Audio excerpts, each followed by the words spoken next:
जरांगेची एकूणच जे समर्थन मिळालं मराठ्यांचं त्याला असं वाटतंय की मी देव झालो. त्याच्या डोक्यात एवढी हवा गेलेली आहे की त्याला वाटतंय की आता आकाशाला माझ्या एवढा नेता कोणीच नाही, सर्व मीच आहे. म्हणजे देवही मीच आहे, दानवही मीच आहे, रावणही मीच आहे ना राक्षसही मीच आहे, असं सगळं वाटायला लागलं. या भावनेतून ते बोलतायत, ज्या पद्धतीचं वक्तव्य ते करायला लागले. संपवून टाका, परवा करू नका, म्हणजे मारून टाकायला लागलं काय मराठा तरुणांना. हे असं उस्कावणी देऊन, त्यांना चिथावणी देऊन काय ओबीसी लोकांना मारून टाका असा आदेश द्यायचा की त्यांना. ज्या पद्धतीचं वक्तव्य ते करतायत. काँग्रेस मराठ्यांना उभी केली. अरे सगळे मराठ्यांनी उभी केली, काँग्रेस सगळ्याच समाजांनी उभी केली. मराठा समाजही होता, ओबीसी होता, आदिवासी होता, दलित होता, अल्पसंख्याक होता, सगळ्यांचं समर्थन लागलं. त्याला पुढे विरोध आहे. आणि काँग्रेसने सर्वाधिक मुख्यमंत्री पण काँग्रेसने दिले ना, हेही पुढे लपून राहिलेलं आहे.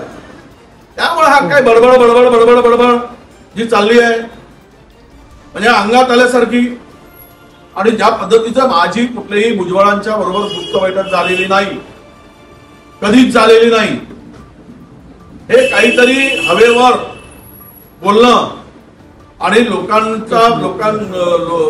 लोकांना बनवणं, दिशाभूल करणं असा प्रकार तो आहे.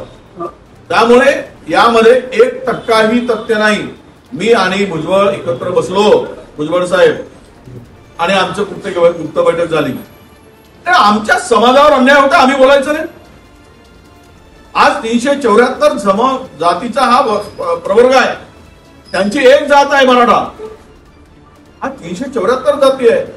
अनेक मराठा नेते सांगतात की चुकीच्या दिशेने चाललेला आहे. जर जरांगेना आरक्षण आणि गरीब पोरांचंच भलं पडलं आहे तर तुम्ही नोकरी विषयक आरक्षण मागा, शिक्षणामध्ये आरक्षण मागा. पण तुम्हाला ओबीसी तो आरक्षण कशासाठी पाहिजे? ईडब्ल्यूएस मधून तुम्हाला 8.5% फायदा होतोय, ओपन मधून तुम्ही फायदा घेताय, आणि मग तुम्हाला आमचा राजकीयही आरक्षण सगळं घेऊन घ्यायचा. मग आम्हाला काही गुलाम बनवायचं आहे काय? यांच्या ताडाखालच्या मांजरून जगू काय? यांना आम्हाला सर्व ओबीसीना यांच्या बैलगाडीच्या खालचा कुत्रा म्हणून आम्हाला टाकायचं आहे? काय करायचं याला? आणि काहीतरी बळबळ करतो जरांगे. याची बैठक झाली, त्याची बैठक झाली, काँग्रेसला उभं केलं. जरांगेमुळे काँग्रेस उभी झाली काय? ज्या नेत्यांनी योगदान दिला त्यामध्ये अनेक समाजाचे लोक आहेत, मराठा समाजाचे आहेत, ओबीसीचे आहेत, ते सगळं आहे. आणि ह्यानी ज्या पद्धतीनं वागतोय, जे काही समर्थन मिळालं आणि काय काय झालं तर मी काढेल. आमच्यापाशी सगळी हिस्ट्री आहे. आम्ही काही मराठा समाजाच्या विरोधात नाही. हा जो उभं करायला पाहतोय ओबीसी लोकांना की सर्व ओबीसी लोक मराठा समाजाच्या विरुद्ध आहेत अशा प्रकारचं काही ते दाखवतोय, हे ढोंग आहे. कोणीही मराठा समाजाच्या विरुद्ध नाही. मराठा समाजाच्या गरीब तरुणांना त्यांना हक्क मिळाला पाहिजे, त्यांना रोजगार मिळाला पाहिजे, त्यांना शिक्षण मिळालं पाहिजे. यासाठी वेगळे मार्ग आहेत, वेगळी व्यवस्था आहे. पण ते न करता इथूनच द्या आणि 94चं सांगतात. चॅलेंज ऑलरेडी झालेला आहे 94ला. 94चा निर्णय आला. 1994 मध्ये जो निर्णय झाला, काही जातींची विभागणी करून त्यांना ते आरक्षण दिलं गेलं, त्याला चॅलेंज झालं, ऑलरेडी झालेला आहे. यांचा त्रास आपण वाचवला आहे. त्याला चॅलेंज करू, याला चॅलेंज करू, याला संपवून टाकू, त्याला मुळासकट संपवा. परवा करू नका, चिंता करू नका, परिणामाची चिंता करू नका. आणि ह्याला काय सांगायचं आहे का? मराठा तरुणांच्या हातात बांब द्यायचे आणि जा ओबीसी नेत्यावर फेका, त्यांना मारून टाका, संपवून टाका असं म्हणायचंय काय? ही कुठली चितावणी आली? आणि म्हणजे कोण कारवाई करणार? अरे बडे बडे गेले या देशामध्ये.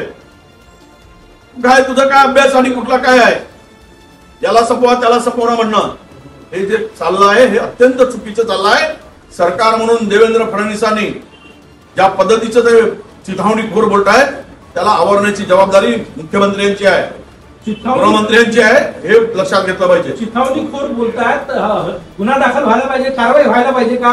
कारण की उकसवतायत मराठा तरुणांना ओबीसी नेत्यांच्या विरोधात, असा त्याचा अर्थ निघतो. नाही, आम्ही सरळ सांगतोय सरकारला आणि मुख्यमंत्र्यांना, आम्हाला जर कुठलाही धक्का लागला तर याची जबरदस्ती जबाबदारी जरांगेची राहील आणि सरकारची पण राहील. त्यासाठी या उस्कवणारे चिथावणीखोर जे काही भाषण करतायत ते यांच्यावर कारवाई करायला पाहिजे, ही आमची मागणी आहे.